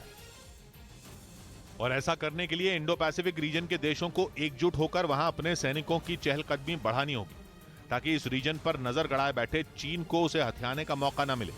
यही वजह है कि जापान और फिलीपींस की वायुसेना मिलकर नवंबर में ही सैन्य अभ्यास करेंगी, जो कि 27 नवंबर से शुरू होगा और 11 दिसंबर को जाकर खत्म होगा। यानी ये दोनों देश इन 15 दिनों में अपनी सैन्य ताकत दिखाकर चीन को ये दिखा देंगे कि उनसे उलझना इतना आसान नहीं है। वैसे भी फिलीपींस और जापान चीन के खिलाफ अकेले नहीं हैं, उनके साथ अमेरिका जैसा ताकतवर देश खड़ा है, जो चीन को सबक सिखाने के लिए हमेशा से तैयार बैठा है। चाहे ताइवान हो या जापान, वो लगातार चीन के खिलाफ उनकी मदद कर रहा है। यही वजह है कि अमेरिका और जापान ने भी इसी महीने सैन्य अभ्यास किया था, जिसमें चीन के दूसरे दुश्मनों कनाडा, ऑस्ट्रेलिया और ब्रिटेन का भी उन्हें पूरा साथ मिला था। इसी तरह फिलीपींस और जापान चीन को अपना दमखम दिखाएंगे। ये मिलिट्री ड्रिल फिलीपींस में होगी, जिसमें जापान के 2 F-15 लड़ाकू विमान अपनी ताकत दिखाएंगे और जापान की वायुसेना से 60 सैनिकों को भी इस सैन्य अभ्यास में भेजा जाएगा। बताया जा रहा है कि इस बीच अमेरिका भी चीन पर बुरी तरह भड़का हुआ है, क्योंकि 2 दिन पहले अमेरिका की उपराष्ट्रपति कमला हैरिस जब फिलीपींस के दौरे पर पहुंची थी, तब उनकी यात्रा शुरू होने से ठीक पहले दक्षिण चीन सागर में फिलीपींस और चीन के नौसैनिक आमने सामने आ गए थे। लेकिन चीन की इस चाल को सीधे अमेरिकी उपराष्ट्रपति कमला हैरिस के फिलीपींस दौरे से जोड़कर देखा जाने लगा, क्योंकि अगस्त में भी चीन ने अमेरिकी संसद की स्पीकर नैन्सी पेलोसी के ताइवान दौरे के बाद भी इसी तरह के तेवर दिखाए थे। उस वक्त ताइवान को डराने के लिए उसने कई हफ्तों तक मिलिट्री ड्रिल की थी और उसकी हवाई सीमा में घातक मिसाइलें भी दागी थी। इसलिए माना जा रहा है कमला हैरिस के फिलीपींस पहुंचने से चीन एक बार फिर तिलमिला उठा है। और फिलीपींस की नौसेना ने भी चीन पर आरोप लगाया कि उसका एक जहाज अपने रॉकेट के मलबे को हासिल करने के लिए जबरन उसकी समुद्री सीमा में घुस गया। ऐसे में चीन की अपने एक और पड़ोसी फिलीपींस से ठन गई। फिलीपींस वो देश है जो पहले ही साफ कर चुका है कि अगर चीन और ताइवान में जंग छिड़ी तो वो अमेरिका की पूरी मदद करेगा और उसे अपने सैन्य अड्डों के इस्तेमाल की छूट भी देगा। इधर खबर है कि अमेरिका की खुफिया एजेंसी CIA यानी सेंट्रल इंटेलिजेंस एजेंसी यूक्रेन युद्ध से नाराज रूस के नागरिकों को अपना एजेंट बनाने की तैयारी में है। बताया जा रहा है कि रूस में ऐसे लोगों की बड़ी तादाद है जो पुतिन के यूक्रेन पर हमला बोलने से नाखुश हैं, क्योंकि पुतिन हर उस हथियार को यूक्रेन की सेना के खिलाफ आजमा रहे हैं जिससे यूक्रेन को ज्यादा से ज्यादा नुकसान पहुंचाया जा सके। लेकिन हकीकत यह है कि पुतिन की सेना जितनी तेजी से यूक्रेन पर हमले कर रही है, उतनी ही तेजी के साथ यूक्रेन रूस की सेना पर पलटवार कर रहा है और यही वजह है कि रूस में ही पुतिन का विरोध होने लगा है। खबर है कि इसी का फायदा उठाने की अमेरिकी खुफिया एजेंसी CIA ने योजना बनाई है और वो यूक्रेन युद्ध से नाराज रूस के लोगों को अपना एजेंट बनाने की कोशिश में है। बताया जा रहा है कि ऐसे रूसी नागरिकों को CIA जासूसों के तौर पर भर्ती करना चाहती है और उनका इस्तेमाल पुतिन के खिलाफ करने के विचार में। ऐसे में यूक्रेन के खिलाफ चल रही जंग पुतिन के लिए किसी गहरे जख्म की तरह हो चुकी है, क्योंकि रूस के राष्ट्रपति न सिर्फ दुनिया के तमाम देशों से घिरे हुए हैं, बल्कि यूक्रेन के खिलाफ युद्ध में भी उन्हें भारी भरकम नुकसान उठाना पड़ रहा है। ऐसे में CIA का रूसी नागरिकों को भर्ती करने का प्लान पुतिन के लिए गले की फांस से कम साबित नहीं हो रहा है, क्योंकि रूस की कुल आबादी में अलग अलग समुदायों के लोगों में कुछ नागरिक ऐसे भी हैं जो पुतिन की सत्ता को पसंद नहीं करते और उनके खिलाफ खुलकर बोलते हैं। माना जा रहा है कि रूस में रह रहे ऐसे लोगों से हाथ मिलाने का अमेरिकी खुफिया एजेंसी CIA को एक बड़ा मौका मिल गया है और इन हालात में दुनिया में लगातार कम होता रुतबा पुतिन के गुस्से की वजह बनता जा रहा है। उधर खबर है कि रूस का सुखोई लड़ाकू विमान रडार की नई ताकत से लैस होकर यूक्रेन युद्ध में उतरने को तैयार है। जंग की शुरुआत से ही रूस अपने इस घातक फाइटर जेट का इस्तेमाल कर रहा है, जो यूक्रेन के कई इलाकों में तबाही मचा चुका है। सुखोई की मदद से पुतिन की सेना न सिर्फ जेलेंस्की के कई सैनिकों को ढेर कर चुकी है, बल्कि उसके कई ठिकानों को भी बर्बाद करने में उसका बड़ा हाथ रहा है। लेकिन वक्त बीतने के साथ ही रूस को अपने इस दमदार लड़ाकू विमान की ताकत बढ़ाने की जरूरत महसूस हुई, क्योंकि यूक्रेन के जोरदार पलटवार से उसके सामने चुनौतियां भी बढ़ने लगी थी। ऐसे में सुखोई 30 को अपग्रेड करना रूस के लिए जरूरी हो गया था। खबर है कि इसीलिए रूसी सेना के लिए हथियार बनाने वाली कंपनी ने इसके रडार की ताकत में भारी इजाफा किया, क्योंकि रूस के सामने न सिर्फ यूक्रेन के हथियारों का सामना करने की चुनौती है, बल्कि अमेरिका और यूरोप के कई देशों की मिसाइलें, बम और रॉकेट भी उसके निशाने पर है, जिनका सामना पुतिन की सेना पिछले 9 महीने से लगातार कर रही है। इसी वजह से दावा है कि रूस ने अपने सुखोई 30 विमान में इतना ताकतवर रडार लगाया है जिसका सेंसर पहले से कई गुना ज्यादा घातक होगा। यानी ये अपने दुश्मनों की मिसाइलों को न केवल पलक झपकते ही पहचान लेगा, बल्कि उन पर अटैक करने के लिए भी तुरंत तैयार हो जाएगा। इस शक्तिशाली रडार की मदद से रूस हवा, जमीन और समंदर में मार करने वाली मिसाइलें बरसा सकेगा। इतना ही नहीं, ये रडार दुश्मनों की इतनी सटीक जानकारी देगा कि सुखोई को उन्हें ढेर करने में मुश्किल नहीं होगी। कहा जा रहा है कि नए रडार से सुखोई 30 की मारक क्षमता भी कई गुना बढ़ गई और अब पुतिन जल्द से जल्द इस घातक विमान को यूक्रेन युद्ध में उतारने की तैयारी में है, ताकि वो अपने मकसद में कामयाब हो सकें। इस बीच दावा किया गया कि जेलेंस्की के सिपाहियों ने नीप्रो नदी के पास मौजूद रूस के सैनिकों को निशाने पर ले लिया। यह हमला स्नाइपर से लैस एक जवान ने किया, जिसकी बंदूक से निकली गोली ने रूस के सैनिकों के बीच दहशत मचा दी। वहीं इस हमले की बाकायदा ड्रोन से निगरानी भी की गई, जिसे स्नाइपर के पास मौजूद 2 सैनिक लाइव देखते नजर आए। दावा किया गया कि जेलेंस्की के जवानों ने नीप्रो नदी के किनारे डेरा डाले रूस के सैनिकों को इस हमले में छलनी कर दिया। Противник бежал на левый берег Днепра. यूक्रेन ने इस हमले का जो वीडियो जारी किया, उसमें सैनिकों की एक टुकड़ी खाली बिल्डिंग में स्नाइपर सेट करती नजर आई, जिसके लिए उन्होंने एक स्नाइपर यूनिट को वहां लगाया और फिर कई घंटों तक शिकार का इंतजार किया। हालांकि जैसे ही टारगेट निशाने पर आया, उन्होंने एक ही झटके में उसे ढेर कर दिया। उधर यूक्रेन ने पुतिन की फौज का सामना करने के लिए नई मिसाइल को युद्ध के मैदान में उतार दिया। यूक्रेन को यह घातक मिसाइल तुर्की से मिली है, जो पहले भी अपना बारकताश TB2 ड्रोन यूक्रेन को दे चुका है, जिसकी मदद से जेलेंस्की के सैनिक हारी हुई बाजी जीत गए थे। यानी यूक्रेन के सैनिकों के लिए बारकताश TB2 ड्रोन गेम चेंजर साबित हुआ। उसे पुतिन की उस सेना से लड़ने की नई शक्ति मिली थी जिसने कई इलाकों पर कब्जा कर लिया था, और इसी वजह से यूक्रेन की फौज का मनोबल पूरी तरह टूट चुका था। लेकिन जैसे ही उसे तुर्की का जंगी ड्रोन मिला, उसने रूसी सेना के छक्के छुड़ा दिए। दावा है कि इस ड्रोन के हमलों से पुतिन की सेना को भारी नुकसान हुआ। उसे कई मोर्चों पर न सिर्फ हार का सामना करना पड़ा, बल्कि पीछे हटने के लिए मजबूर भी होना पड़ा। जिसके बाद तो यूक्रेन तुर्की के हथियारों का कायल हो गया और यूक्रेन को यह लगने लगा कि इस जंग को जीतने के लिए उसे हर हाल में तुर्की का साथ चाहिए। और इसीलिए यूक्रेन ने तुर्की की TRLG 230 मिसाइलों को भी अपनी सेना की ताकत बना लिया। हालांकि इस बात की जानकारी नहीं मिल सकी कि यूक्रेन को ये मिसाइलें सैन्य मदद के तौर पर मिली हैं या उसने तुर्की से इसके लिए सौदा किया है। कहा तो यह भी जा रहा है कि TRLG 230 मिसाइलें बहुत पहले ही यूक्रेन पहुंच चुकी थी, लेकिन जेलेंस्की ने जानबूझकर अब तक इस मिसाइल का इस्तेमाल जंग में नहीं किया। और अब कई इलाकों को दोबारा जीतने के बाद उन्होंने इस मिसाइल को उतारकर रूस की सेना को चौंकाने का प्लान बनाया है, क्योंकि दावा है कि तुर्की की जमीन से जमीन पर मार करने वाली ये मिसाइल करीब 70 किलोमीटर तक हमला करने में सक्षम है। इसका इस्तेमाल किसी भी मौसम में किया जा सकता है और ये मिसाइल अपने साथ 50 किलोग्राम तक विस्फोटक लेकर उड़ सकती है। इस बीच यूक्रेन की सेना ने एक वीडियो जारी किया जिसमें उसके सैनिक रूस की बख्तरबंद गाड़ियों पर हमला करते दिखाई दिए। यूक्रेन ने आरोप लगाया कि रूस की सेना किसी बड़े हमले का प्लान बना रही थी, लेकिन इससे पहले कि वो कामयाब हो पाती, यूक्रेन के जवानों ने मिसाइल से हमला बोल दिया। यूक्रेन की तरफ से हमले का जो वीडियो जारी किया गया, उसमें एक रिहायशी इलाके में रूस के कई ठिकाने नजर आए, जहां कई ट्रक और गाड़ियां खड़ी दिखाई दी। जैसे ही टारगेट सेट हुआ, यूक्रेन के सैनिकों ने रूस के ठिकानों पर मिसाइल से हमला कर दिया, जिससे वहां जोरदार धमाका हुआ। इसके बाद जो हुआ, ब्रेक के बाद, जबकि इस वीडियो को देखने के बाद यह दावा किया जा रहा है कि पहले ही दिन रूस कीव तक पहुंच गया था। बताया जा रहा है कि 24 फरवरी से पहले ही रूस के कई जासूस कीव पहुंच चुके थे और उनका प्लान जंग के पहले ही दिन यूक्रेन के राष्ट्रपति जेलेंस्की का खात्मा करना था। लेकिन दावा यह किया जा रहा है कि यूक्रेन को रूस की इस साजिश की भनक लग गई थी, जिसके बाद आनन फानन में जेलेंस्की को अपना ठिकाना तक बदलना पड़ा था, क्योंकि अगर जेलेंस्की मारे जाते तो जंग उसी वक्त खत्म हो जाती। हालांकि यूक्रेन इन तमाम बातों को नकार रहा है। इस बीच कीव में एक रिहायशी इमारत पर मिसाइल से हमला किया गया, जिसमें 3 लोगों की मौत हो गई, जबकि कई लोग घायल हो गए।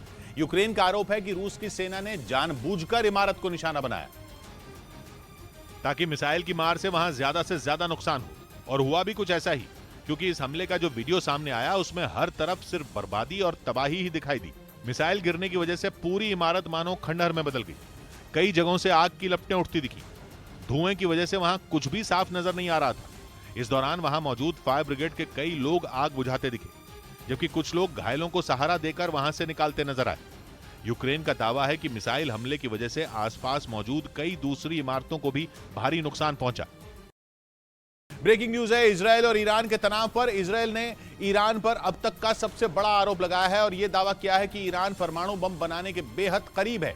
इजरायल की सेना के प्रमुख फिलहाल अमेरिका के दौरे पर हैं। इस बीच ईरान पर आया यह बयान हैरान करने वाला है। इस तरह के संकेत मिलने के बाद ही अमेरिका के पूर्व राष्ट्रपति डोनाल्ड ट्रंप ने ईरान के साथ हुए समझौते को रद्द किया था और ईरान पर कड़े आर्थिक प्रतिबंध लगाए थे। लेकिन यूक्रेन की जंग के बीच आई यह खबर हैरान करने वाली है, क्योंकि ईरान पहले ही अपने शाहिद 136 ड्रोन और फतह मिसाइलें रूस को देकर इस जंग का रुख पलट रहा है।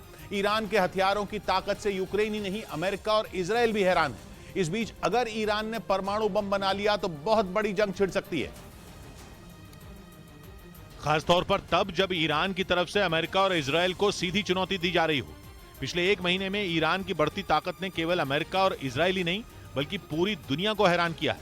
ईरान के बनाए आत्मघाती ड्रोन यूक्रेन में तबाही मचा रहे हैं। ईरान की फतह सीरीज की मिसाइलें भी रूस की फौज के हाथों में पहुंचने की खबर है, जबकि ईरान ने दावा किया है कि वो एक हाइपरसोनिक मिसाइल बना चुका है। ईरान की मिसाइल तो पहले से ही इजरायल के लिए टेंशन बनी हुई है। लेकिन ईरान के हाथ में अगर परमाणु बम आ गया तो उसका पहला इस्तेमाल इजरायल में हो सकता है।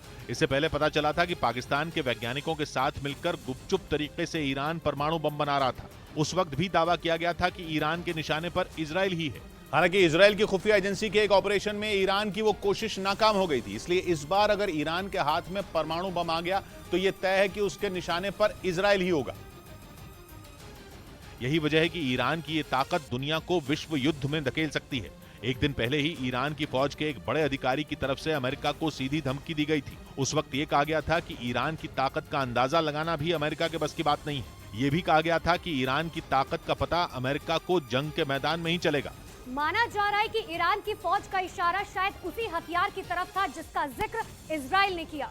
हालांकि इजरायल पहले से ये शिकायत करता रहा है कि ईरान परमाणु बम बनाने की कोशिश में लगा है, लेकिन यूक्रेन की जंग के बाद बदले समीकरणों ने ईरान की स्थिति को पूरी तरह बदल दिया। इजरायल की फौज के प्रमुख का अमेरिका दौरा भी इसीलिए बेहद अहम माना जा रहा है। खबर है कि ईरान से बढ़ते खतरे की वजह से इजरायल को कुछ बड़े हथियार दिए जा सकते हैं। वहीं ईरान की धमकी के बीच इजरायल में जोरदार बम धमाके हो गए और वहां की पुलिस मान रही है कि ये आतंकी हमले हो सकते हैं। धमाके इजरायल की राजधानी यरूशलेम में हुए और वो भी एक भीड़ भाड़ वाले बस अड्डे पर। सीसीटीवी में रिकॉर्ड हुई तस्वीरों में दिखा कि अचानक हुए धमाके के बाद धूल और धुएं का एक भारी गुबार उठा। धमाका होते ही जख्मी लोगों को अस्पताल पहुंचाने का काम शुरू हो गया। कई एम्बुलेंस बेहद कम वक्त में बस अड्डे पर पहुंच गईं और लोगों को अस्पताल पहुंचाया जाने लगा। धमाका जोरदार तो था ही, भीड़ भाड़ वाली जगह पर भी हुआ था, इसीलिए 18 लोग जख्मी हो गए। दावा किया जा रहा है कि एक अनजान बैग में विस्फोटक रखकर आरोपी फरार हो गए थे। यरूशलेम में हुआ यह धमाका इजरायल की सरकार को सीधी चुनौती की तरह देखा जा रहा है।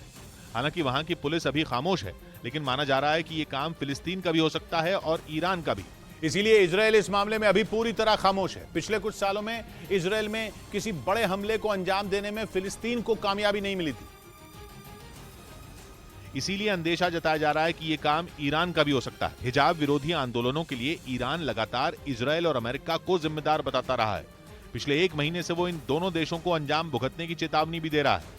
ईरान कहता रहा है कि अगर उसके अंदरूनी मामलों में दखलंदाजी हुई तो जवाब जरूर मिलेगा। माना जा रहा है कि यरूशलेम में हुआ यह हमला ईरान की तरफ से दी गई एक चेतावनी हो। हालांकि यह भी तय है कि अगर इस हमले में ईरान का हाथ हुआ तो जवाब सिर्फ इजराइल नहीं देगा, बल्कि इजराइल और अमेरिका दोनों मिलकर ईरान को सबक सिखाने की कोशिश करेंगे।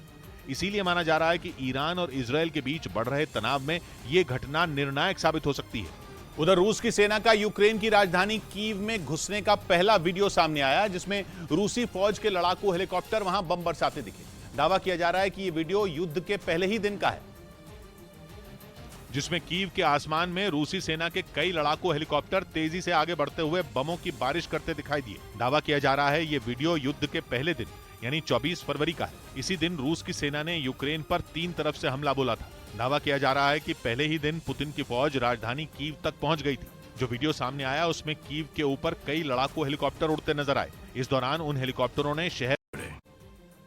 ब्रेकिंग न्यूज आ रही है यूक्रेन युद्ध से जुड़ी हुई खबर है कि यूक्रेन ने क्राइमिया को रूस के कब्जे से आजाद कराने के लिए फाइनल अटैक शुरू कर दिया है।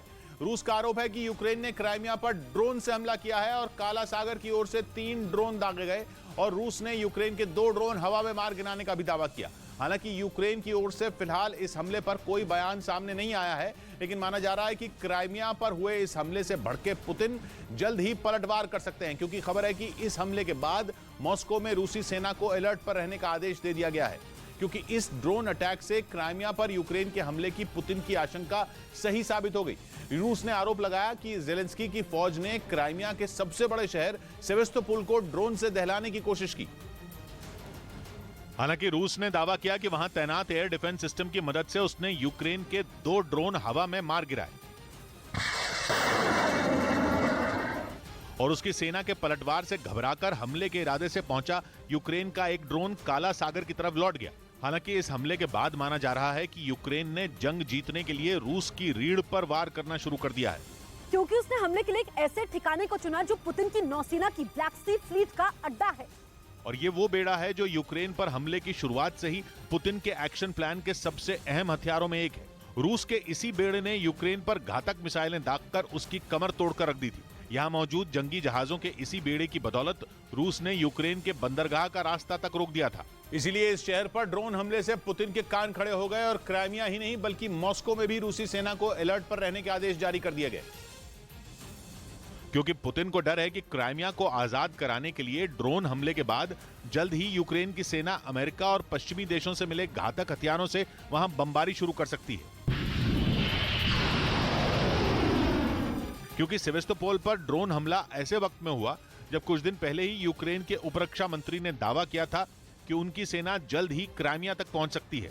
We can step in Crimea by the end of December. Ukraine के इसी ऐलान के बाद रूसी सेना ने क्राइमिया की सीमा के पास किलेबंदी करनी भी शुरू कर दी थी, जिसका एक वीडियो भी सामने आया था, जिसमें खैरसोन से क्राइमिया को जोड़ने वाले रास्ते पर बड़े-बड़े गड्ढे बने दिखाई दिए थे। और रूसी सेना की इस घबराहट की वजह है यूक्रेन का वो दावा जिसमें उसने खैरसोन के दक्षिण में काला सागर के तट पर मौजूद किनबर्न प्रायद्वीप के बड़े इलाके पर कब्जा करने की बात कही थी। मतलब ये कि क्राइमिया पर जीत की चाबी यूक्रेन की सेना के हाथ लग चुकी है और किनबर्न पर कब्जे का मतलब है कि अब पुतिन के लिए क्राइमिया को बचाना आसान नहीं रहेगा, क्योंकि यहां से क्राइमिया में मौजूद रूस के मिलिट्री बेस यूक्रेन को अमेरिका से मिले घातक मल्टीपल रॉकेट लॉन्चर हाइमार्स की जद में आ जाएंगे, जिसकी मदद से जेलेंस्की की फौज जल्द ही ताबड़तोड़ हमले शुरू कर देगी। और काला सागर की ओर से भेजे गए ड्रोन की मदद से सेवेस्तोपोल को दहलाने की कोशिश को इन्हीं हमलों की तैयारी के तौर पर देखा जा रहा है। हालांकि क्राइमिया को आजाद कराना यूक्रेन के लिए इतना आसान भी नहीं है, क्योंकि माना जा रहा है कि क्राइमिया को बचाने की नौबत आई तो पुतिन अपनी पूरी ताकत झोंक देंगे, जिसका संकेत उन्होंने अक्टूबर की शुरुआत में उस वक्त दे दिया था जब क्राइमिया के कर्ज ब्रिज पर हमला हुआ था। इस हमले के बाद पुतिन के गुस्से की आग ने यूक्रेन की राजधानी कीव समेत कई शहरों को मिसाइलों की बारिश से झुलसा दिया था। असल में क्राइमिया जमीन का वो टुकड़ा है जिस पर 2014 से पुतिन का कब्जा है और उन्हें क्राइमिया पर किसी तरह का समझौता मंजूर नहीं है। रूस ने एक बार नहीं बार बार कहा है कि वो क्राइमिया पर हमला बर्दाश्त नहीं करेगा। ऐसे में सेवेस्तोपोल पर हुए ड्रोन हमले के बाद पुतिन के गुस्से की आग एक बार फिर यूक्रेन पर बरसने की आशंका जताई जा रही है। उधर यूक्रेन की सेना ने एक वीडियो जारी किया जिसमें उसके सैनिक रूस की बख्तरबंद गाड़ियों पर हमला करते दिखाई दिए। यूक्रेन ने आरोप लगाया कि रूस की सेना किसी बड़े हमले का प्लान बना रही थी। लेकिन इससे पहले कि वो कामयाब हो पाती, यूक्रेन के जवानों ने मिसाइल से हमला बोल दिया। यूक्रेन की तरफ से हमले का जो वीडियो जारी किया गया, उसमें एक रिहायशी इलाके में रूस के कई ठिकाने नजर आए, जहां कई ट्रक और गाड़ियां खड़ी दिखाई दी। जैसे ही टारगेट सेट हुआ, यूक्रेन के सैनिकों ने रूस के ठिकानों पर मिसाइल से हमला कर दिया, जिससे वहां जोरदार धमाका हुआ, जिसमें रूस की सेना की कई गाड़ियां और ट्रक पूरी तरह से तबाह होते नजर आए। यह हमला इतना जोरदार था कि वहां काफी देर तक आग के साथ काले धुएं का गुबार भी उठता दिखाई दिया, जिसने देखते ही देखते पूरे इलाके को ढक लिया। यूक्रेन ने दावा किया कि इस हमले में रूस को भारी नुकसान उठाना पड़ा। इस बीच खबर है कि ईरान पुतिन की फौज के लिए यूक्रेन की सेना पर कहर बरपाने वाले ड्रोन शाहिद 136 की डिमांड पूरी नहीं कर पाएगा, जबकि अब तक उसे ईरान से जो ड्रोन मिले हैं उनकी मदद से उसने यूक्रेन की सेना को पस्त कर दिया है। क्योंकि पिछले 2 महीनों से ईरान के ये शाहिद 136 ड्रोन ज़ेलेंस्की की फौज पर काल बनकर टूट रहे हैं। दावा किया गया कि जंग के मैदान में ईरान के इस हथियार के आगे यूक्रेन की सेना घुटनों पर है। इस आत्मघाती ड्रोन ने कीव समेत यूक्रेन के कई शहरों में ऐसी तबाही मचाई, जिसकी भरपाई करना ज़ेलेंस्की के लिए मुश्किल साबित हो रहा है। रूस का कहना है कि उसने इस ड्रोन की ताकत के दम पर यूक्रेन के कई हिस्सों से ज़ेलेंस्की की सेना को खदेड़ दिया। 8 अक्टूबर को कर्च ब्रिज पर हुए हमले के बाद रूसी सेना ने इसी ड्रोन से कीव में तबाही मचा दी थी।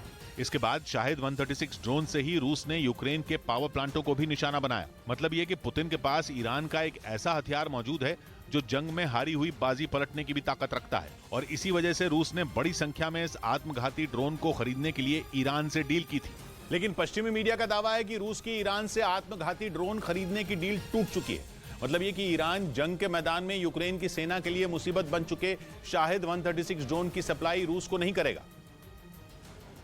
और इस दावे में जरा भी सच्चाई है तो ये पुतिन के लिए बड़ा झटका साबित हो सकता है, जबकि ज़ेलेंस्की के लिए ये एक राहत भरी खबर हो सकती है, क्योंकि दोनों ही ये बात अच्छी तरह से जानते हैं कि ईरान का शाहिद 136 ड्रोन युद्ध के मैदान में कितनी तबाही मचा सकता है। 10 अक्टूबर को रूसी सेना ने इसी ईरानी ड्रोन से यूक्रेन को थर्रा दिया था। हमले के बाद रूस ने यह दावा किया था कि इस घातक हथियार के आगे पश्चिमी मीडिया के एयर डिफेंस सिस्टम तक फेल हो गए थे, जिन्हें यूक्रेन ने कीव की सुरक्षा के लिए तैनात किया था। इसीलिए इसकी ताकत को देखते हुए पुतिन ने ईरान से 2500 से ज्यादा शाहिद 136 ड्रोन खरीदने की डील की थी। लेकिन अब ईरान की तरफ से बताया गया कि वो रूस के लिए हजारों की संख्या में आत्मघाती ड्रोन नहीं बना पाएगा। और जब ईरान इनका उत्पादन ही नहीं करेगा तो रूस के पास आत्मघाती ड्रोन कैसे पहुंचेंगे? ईरान का कहना है कि शाहिद 136 ड्रोन को बनाना कोई बच्चों का खेल नहीं है, क्योंकि इसे तैयार करने में काफी वक्त लगता है।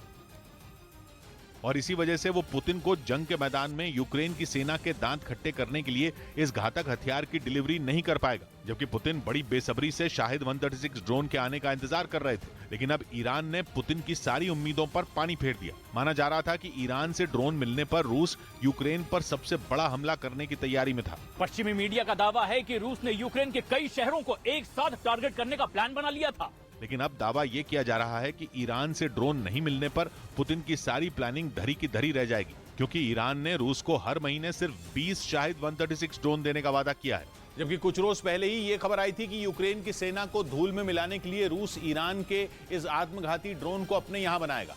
दावा यह भी किया गया था कि ड्रोन बनाने के लिए ईरान से पूरी तकनीक भी रूस पहुंच चुकी है, जिसका मतलब यह है कि पुतिन शाहिद 136 ड्रोन को अपने यहां बनाने की पूरी तैयारी कर चुके हैं। पश्चिमी मीडिया के मुताबिक इस हथियार को रूस में बनाने के लिए ईरान के साथ डील भी हो चुकी है। दावा किया गया कि 1 महीने के अंदर ही रूस में शाहिद 136 ड्रोन का उत्पादन शुरू हो जाएगा। लेकिन इस बीच ईरान ने रूस को आत्मघाती ड्रोन की सप्लाई करने से इनकार कर दिया, जिससे रूस की परेशानी बढ़ गई, क्योंकि उसे उम्मीद थी कि वो इस ड्रोन की ताकत के दम पर न सिर्फ यूक्रेन के शहरों को तबाह कर देगा, बल्कि ज़ेलेंस्की को घुटनों पर लाने में भी कामयाब हो जाएगा। इधर पोलैंड में गिरी मिसाइल के मामले की जांच में वहां की सरकार ने यूक्रेन के शामिल होने पर रोक लगा दी, जिसके लिए पोलैंड ने वहां के कानून का हवाला दिया और बताया कि जांच में यूक्रेन की मौजूदगी पोलैंड के कानून के खिलाफ है। पिछले हफ्ते यूक्रेन पर मिसाइलों की बौछार के दौरान एक मिसाइल पोलैंड में गिर गई थी, जिसके बाद इसकी जांच शुरू की गई। आरोप है कि रूस पर हुए हमले से बचाव के दौरान यूक्रेन की मिसाइल पोलैंड में गिरी थी। हालांकि ज़ेलेंस्की कई बार इसे खारिज कर चुके हैं। उधर खबर है कि रूस की सरकारी गैस कंपनी गैसप्रॉम को पोलैंड की अदालत से मिली राहत के खिलाफ वहां की सरकार अपील करेगी। एक दिन पहले कोर्ट ने नॉर्ड स्ट्रीम 2 पाइपलाइन बनाने की वजह से कंपनी पर लगे जुर्माने को रद्द कर दिया था। और रूसी गैस कंपनी गैसप्रॉम पर आए इसी फैसले को पोलैंड की सरकार चुनौती देगी। गैसप्रॉम पर बिना इजाजत नॉर्ड स्ट्रीम 2 पाइपलाइन बनाने का आरोप है। इसी वजह से उस पर $633 करोड़ यानी भारतीय रुपयों में करीब 50,000 करोड़ का जुर्माना लगाया गया था। इधर यूक्रेन के सैनिकों की ट्रेनिंग पर यूरोपियन यूनियन में फूट पड़ गई।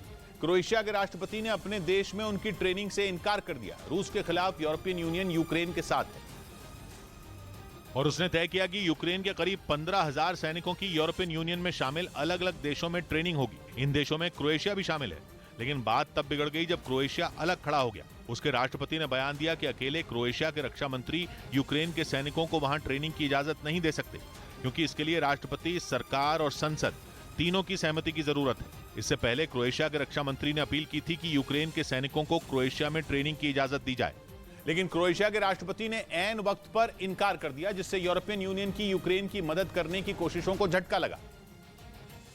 क्योंकि यूरोप के अलग अलग देशों में यूक्रेन के सैनिकों की ट्रेनिंग का मतलब था उनकी ताकत बढ़ना, साथ ही इसी बहाने यूरोप उन्हें हथियार भी देता। लेकिन जंग से पहले रूस के पक्ष में बात करने वाले क्रोएशिया की वजह से यूरोपियन यूनियन में फूट पड़ गई।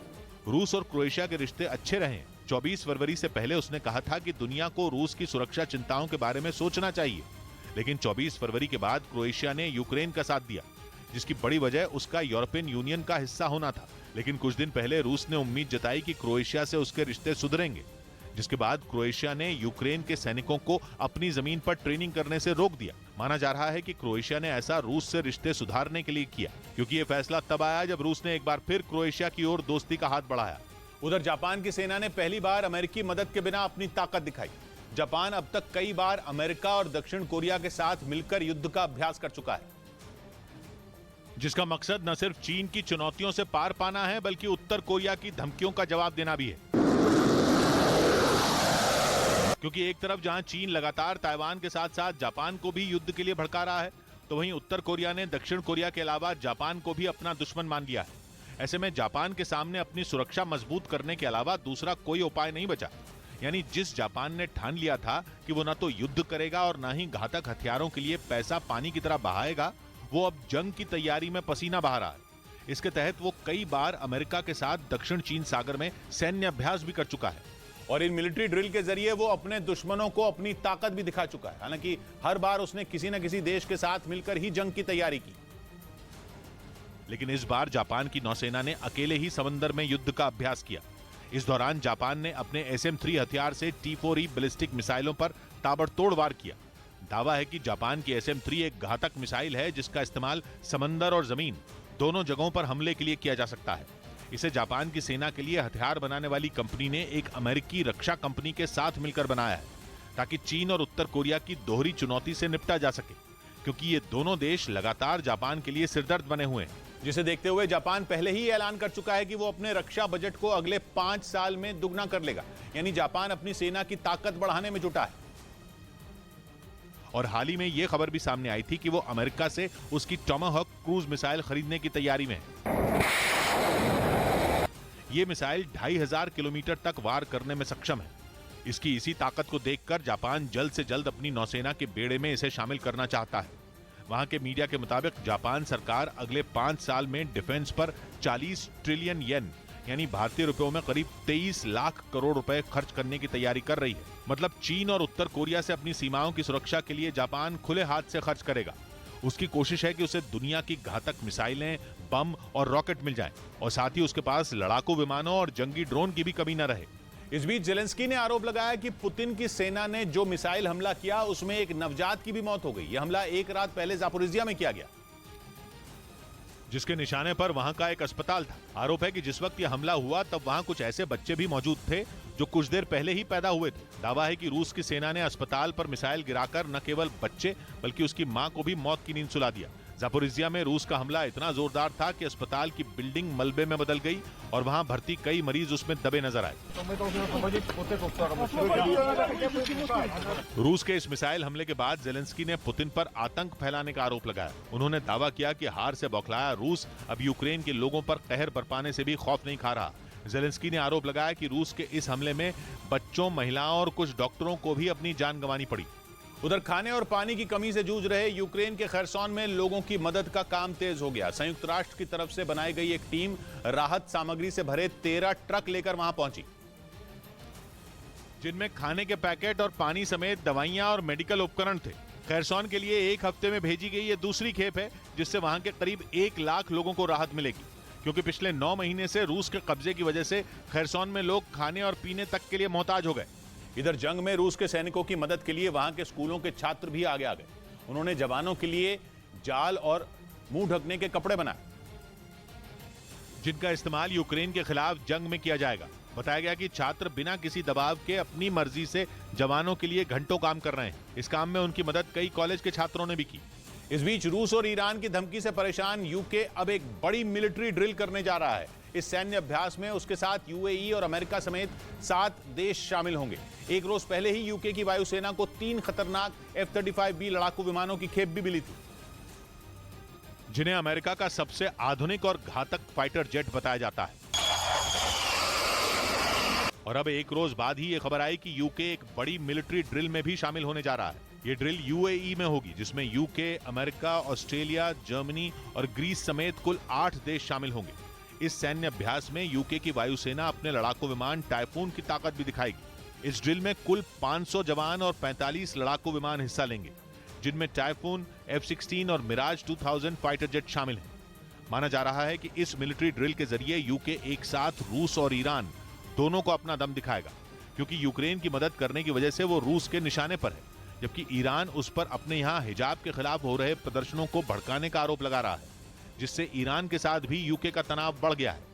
इस बीच खबर है कि रूस पर सख्त बैन लगाने वाला ब्रिटेन भी रूस का तेल खरीदने वालों में शामिल है। द संडे टाइम्स नाम के एक ब्रिटिश अखबार ने दावा किया कि ब्रिटेन चोरी छिपे रूस का तेल मंगवाता रहा है, ताकि वहां महंगाई को काबू में किया जा सके। द संडे टाइम्स की रिपोर्ट कहती है कि टैंकरों के जरिए समुद्र के रास्ते ब्रिटेन तक रूस का तेल पहुंचता रहा है। हालांकि इस डील से ब्रिटेन की सरकारी कंपनियों को दूर रखा गया है, ताकि किसी को शक न हो। लेकिन दावा किया गया कि 39 टैंकरों के जरिए करीब 2000 करोड़ रुपए का कच्चा तेल रूस से मंगवाया गया, और यह आंकड़ा यूक्रेन में जंग शुरू होने के बाद का बताया जा रहा है। मतलब रूस पर यूक्रेन के हजारों बेकसूरों की हत्या का आरोप लगाने वाला ब्रिटेन भी रूस की मदद कर रहा है। रूस की कमाई का 40% हिस्सा अकेले तेल और गैस बेचने से आ रहा है। अमेरिका कहता रहा है कि रूस से तेल और गैस खरीदने का मतलब जंग में रूस की मदद करना है, लेकिन बाइडेन के भाषणों का असर उनके सहयोगी ब्रिटेन पर ही नहीं हुआ। उधर खबर है कि चीन के लिए ताइवान को धोखा देने वाले कर्नल रैंक के एक अधिकारी को गिरफ्तार कर लिया गया। आरोप है कि वो ताइवान की सेना में रहकर चीन के लिए पिछले कई साल से काम कर रहे थे, और ताइवान में कर्नल रैंक के इस अधिकारी ने दुश्मन सेना की मदद करने में कोई कसर नहीं छोड़ी। आरोप है कि इस अधिकारी ने ताइवान सेना की जासूसी कर कई अहम जानकारियां चीन तक पहुंचाई।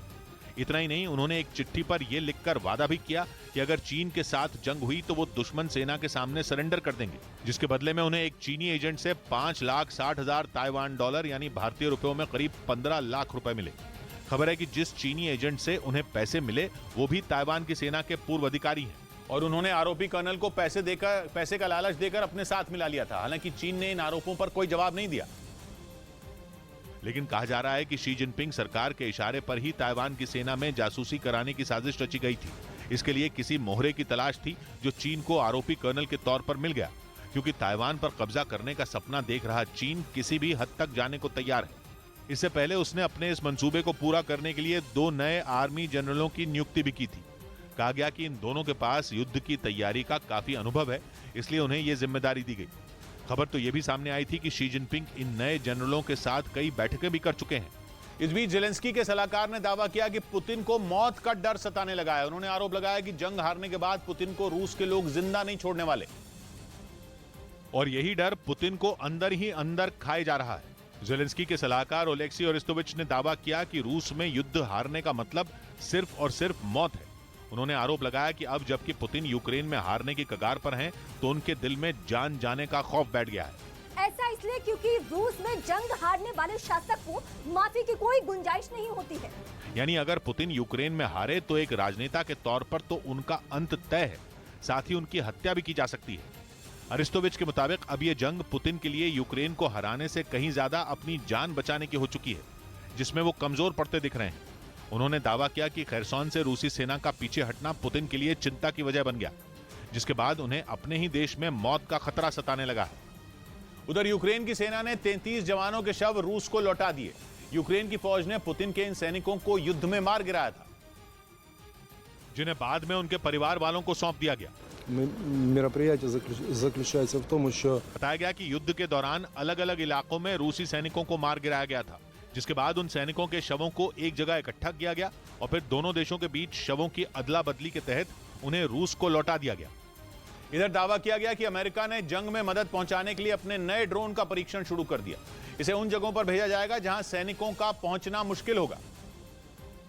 यानी ये भीषण जंग के बीच सैनिकों तक मदद पहुंचाने का काम करेगा। अमेरिका इसे मुश्किल हालात में फंसे सैनिकों तक खून और दवाइयां पहुंचाने के लिए बना रहा है, जिसका पहला ट्रायल कैलिफोर्निया में किया गया। जानकारी के मुताबिक FPR-90 नाम के इस ड्रोन को अमेरिका उन जगहों पर भेजेगा जहां और सैनिक भेजने पर जान जाने का खतरा होगा, क्योंकि ये ड्रोन किसी छोटे प्लेन की तरह उस जगह तक आसानी से पहुंच जाएगा जहां इसकी जरूरत होगी। साथ ही अपने साथ 10 किलो वजन लेकर उड़ सकता है और इतने वजन के साथ ये आसमान में बिना रुके आसानी से 18 घंटे का सफर तय कर सकता है।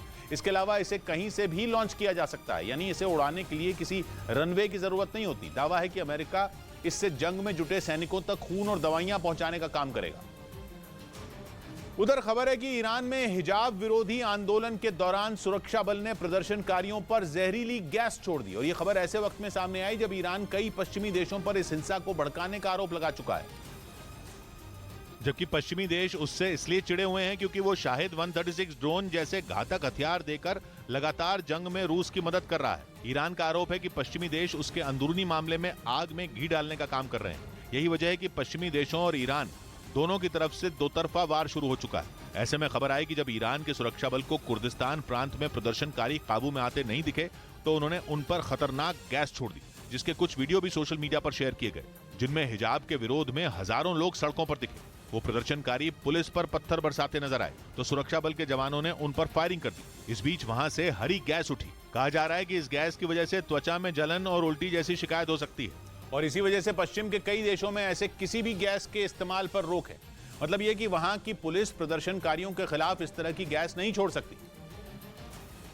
लेकिन ईरान ने पश्चिमी देशों से एकदम उलट किया और हिजाब के खिलाफ सड़कों पर उतरे प्रदर्शनकारियों पर गैस छोड़ दी। वो गैस जो त्वचा की गंभीर बीमारी तो पैदा कर ही सकती है, बल्कि उसकी वजह से चेहरे की कुछ मांसपेशियां काम करना तक बंद कर देती हैं। कहा जा रहा है कि ईरान में इस गैस का इस्तेमाल लोगों को डराने के लिए किया गया, ताकि गैस के कारण लोग खौफ में आ जाएं और सड़कें खाली कर दें, क्योंकि बीते कई दिनों से ईरान हिजाब आंदोलन की आग में जल रहा है और वहां की सरकार भड़के हुए लोगों को शांत नहीं कर पा रही। ईरान की सरकार लगातार आरोप लगा रही है कि वहां हो रहे प्रदर्शन के पीछे इजराइल का हाथ है। इससे पहले उसने इसी तरह का आरोप फ्रांस पर भी लगाया था, जबकि ब्रिटेन के साथ भी उसकी इसी बात पर तनातनी बनी हुई है। यही वजह है कि ईरान ने अब प्रदर्शनकारियों के खिलाफ बेहद सख्त कदम उठाने शुरू कर दिए हैं। लोग कहते बदन से खाल तक, लोग कहते बदन से खाल तक, जबकि बिकते हैं यहां कंकाल तक।